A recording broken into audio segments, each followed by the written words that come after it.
Dalam labirin tragedi kehidupan perkotaan, cerita tentang dua sejoli menyajikan gambaran pahit tentang hubungan pengenceritan dan si laki-laki yang Joninya sudah terpuaskan melakukan hal yang di luar nalar.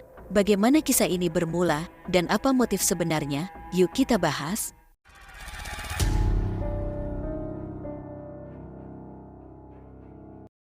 Saya perkenalkan Anda Siti Soleha, yang berumur sekitar 24 tahun, tinggal di sebuah desa terpencil di Kecamatan Cimanis, Kabupaten Purwakarta, Jawa Barat. Peristiwa keji terjadi di kos 3 lantai di Jalan Rahayu, Kelurahan Mega Mulia, Kecamatan Bekasi Utara, Kota Bekasi. Kos tersebut dihuni oleh beberapa pasangan, baik yang sudah menikah maupun pasangan muda-mudi yang hanya ingin melampiaskan hormon-hormon pengenceritan. Kamar-kamar kos juga diduga digunakan sebagai tempat bagi para wanita untuk memenuhi kebutuhan birahi para lelaki. Kontrol dan pengawasan terhadap keluar masuk penghuni terlihat tidak diatur dengan ketat, sehingga siapapun, termasuk pria yang menjadi pelanggan wanita penghuni tetap di kos tersebut, dapat masuk ke area tersebut. Kejadian memilukan kematian seorang wanita terjadi dalam konteks ini. Kejadian itu mengejutkan para warga, yang kemudian secara langsung melakukan protes terhadap pemilik kamar di kos tersebut. Warga menuntut agar tempat usaha tersebut segera ditutup karena sering disalahgunakan oleh sebagian penghuninya. Berdasarkan cerita dari teman korban, Siti Soleha telah tinggal di kamar kos tersebut selama beberapa bulan. Awalnya, dia memberi pamit kepada keluarganya di kampung untuk mencari pekerjaan di Kota Bekasi. Namun, sayangnya, usahanya untuk mendapatkan pekerjaan tidak membuahkan hasil. Akhirnya, Siti Soleha memutuskan mencari penghasilan dengan menjual dirinya sendiri. Keputusan ini diambil karena kebetulan tempat kosnya memberikan tingkat kebebasan yang tinggi bagi para penghuninya. Siti Soleha sempat mengakui bahwa dirinya merasa terpaksa menjalani rutinitas pekerjaannya yang kontroversial tersebut. Siti Soleha beberapa kali merasa berdosa dan berharap dapat berhenti melayani para lelaki. Namun, kondisi kehidupan di Kota Bekasi yang sulit membuatnya sulit untuk beralih ke pekerjaan lain yang dapat menghasilkan uang dan membantu ekonomi keluarganya di kampung. Pekerjaan sebagai wanita pengencerit birahi para lelaki bukanlah tugas yang mudah. Mereka seringkali harus melayani minimal 3 orang pria dalam satu malam. Beberapa pria bahkan bersikap kasar dan memperlakukan mereka dengan sewenang-wenang. Tidak jarang, para pria tersebut melakukan hubungan pengenceritan dengan cara yang kasar, tanpa memperhatikan kesehatan atau keselamatan para wanita, dan seringkali menyebabkan luka pada bagian sensitif dari diri mereka sendiri. Kejadian mengerikan ini bermula dari kesaksian seorang penghuni kos yang merasa curiga dengan kamar di sebelahnya. Meskipun kamar tersebut terlihat kosong, penghuni tidak melihat orang keluar sejak kemarin lusa. Dengan rasa penasaran, dia memberitahukan temuan ini kepada beberapa penghuni kos lainnya. Setelah mengumpulkan beberapa orang, mereka mendatangi kamar tersebut dan merasakan aroma busuk yang keluar dari dalam kamar. Akhirnya, mereka memutuskan untuk mendobrak paksa pintu kamar wanita tersebut. Setelah berhasil membuka pintu, penampakan mengerikan di dalam membuat mereka sangat terkejut. Kamar dipenuhi noda merah yang mengalir dari lantai, dan ketika lampu kamar dinyalakan, mereka melihat seorang wanita terkapar dengan kondisi yang sangat memilukan. Ada luka terbuka di lehernya.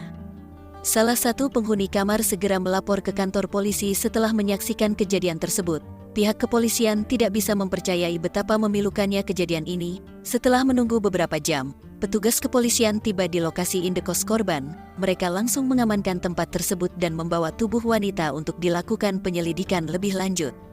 Pihak kepolisian segera membentuk tim khusus untuk menyelidiki kasus ini. Mereka melakukan pemeriksaan teliti di beberapa sudut kamar kos korban dan meminta keterangan dari penghuni kamar lainnya. Berdasarkan hasil investigasi, pihak kepolisian mendapatkan keterangan dari saksi yang melihat seorang pria memasuki kamar wanita tersebut pada hari sebelumnya. Pria tersebut tampak kurus, mengenakan baju hitam dan celana jeans panjang, dan keluar dari kamar pada malam hari tanpa kembali.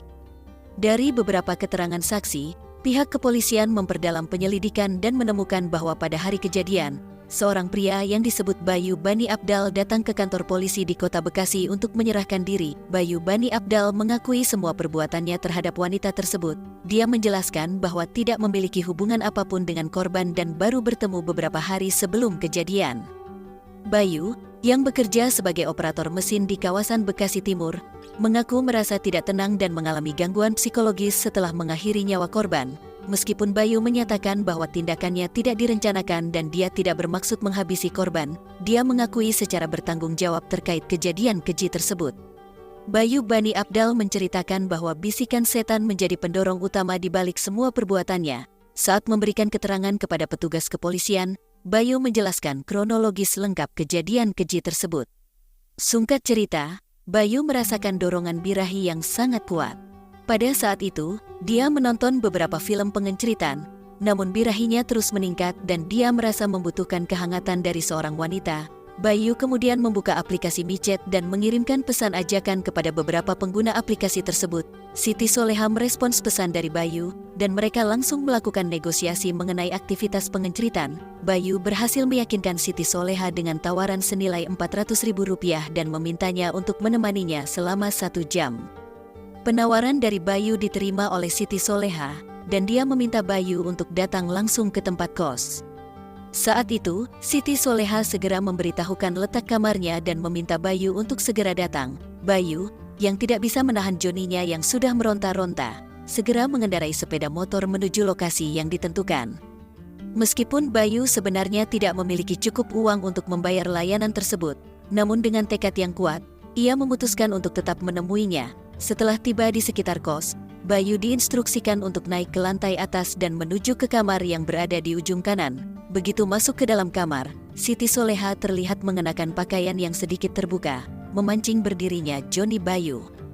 Tanpa basa-basi, Bayu meminta Siti Soleha naik ke ranjang dan segera membuka satu persatu pakaian yang dikenakannya. Siti Soleha, yang terbiasa dengan pekerjaannya, mengikuti keinginan pelanggannya. Dia naik ke ranjang dan memberikan pelayanan optimal kepada Bayu Bani Apdal selama hampir 1 jam. Mereka berdua terlibat dalam hubungan pewenjen setan yang penuh fantasi, sampai akhirnya berkeringat dan nafas tersengal-sengal. Pelayanan dari Siti Soleha membuat Bayu merasa sangat terpuaskan. Setelah itu, Siti Soleha meminta izin untuk pergi ke kamar mandi, menjadi pertanda bahwa tugasnya telah selesai. Siti Soleha kemudian mengambil baju dari dalam lemari dan secara tidak sengaja membuka dompet yang penuh dengan uang. Bayu, melihat hal tersebut, malah berpikir untuk merampasnya dan kemudian melarikan diri dengan sejumlah barang kepemilikan milik Siti Soleha. Dalam keterangan Bayu di kantor polisi, niat untuk merampas uang dari wanita itu bersifat spontan dan tidak direncanakan. Tergoda oleh isi dompetnya, Bayu, yang sedang menghadapi kebutuhan hidup yang banyak, ingin sekali memiliki uang tersebut.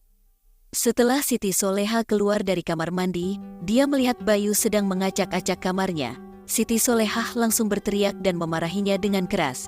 Namun hal itu tidak berlangsung lama karena Bayu segera bertindak dan menyumpalinya dengan sehelai kain. Bayu merasa sangat panik dan takut aksinya diketahui oleh warga sekitar. Pada saat itu, dia melihat sebilah sekjam di dapur dan dengan cepat mengambilnya. Bayu terus menyumpal mulut Siti Soleha dan mendorongnya ke tembok hingga membuatnya terjatuh ke lantai. Singkat cerita, dia menghabisi Siti.